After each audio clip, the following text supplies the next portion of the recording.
Hello! Всем привет, меня зовут Полина. Если у вас возникает в голове вопрос, кто она, что она и почему я ее смотрю, сейчас я расскажу по порядку.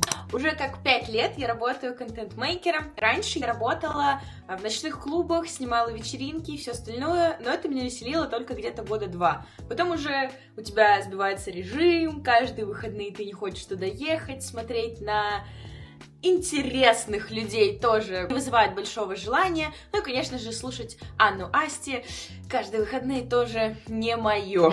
Немножко предыстории, как я попала на свою работу мечты. Если кто вдруг не знает и никогда не искал работу, везучие вы люди! Если ты хочешь поднять свой профиль в этом приложении, где ты ищешь работу, тебе нужно как можно больше откликаться на каких-то вакансий. Вот я откликнулась на эту вакансию случайно, потом прошло какое-то время, мне прислали тестовое задание, и я поняла, что это место, где я отдыхала, когда я была маленькой, где я проводила время со своей семьей, и то место, которое я очень сильно люблю.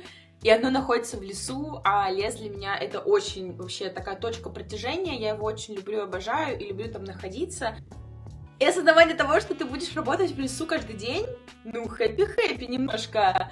И вот уже первое тестовое задание, второе тестовое задание, бам-бам-бам! Я работаю на курорте. Конечно, как и у любой работы, есть свои минусы. Практически всегда, когда я зову своих друзей погулять на курорт, где я работаю, блин, Полин, ты работаешь на курорте, здесь лес, здесь солнце. Ну, а как вам сказать, что не всегда все так? Конечно, офисная работа, она присутствует, так как есть такая штучка, как монтаж, есть такая штука, как придумывание идей, коммуникация со всеми коллегами на курорте. Все равно вы не всегда находитесь в лесу, плюс мы не исключаем, что мы живем в Петербурге, и немножечко погода может у нас скакать то вверх, то вниз. Но, наверное, для меня самый большой минус — это когда ты привыкаешь работать в лесу, а затем ты едешь в город. Я стала бояться большого скопления людей, мне стало некомфортно, мне стал некомфортен шум.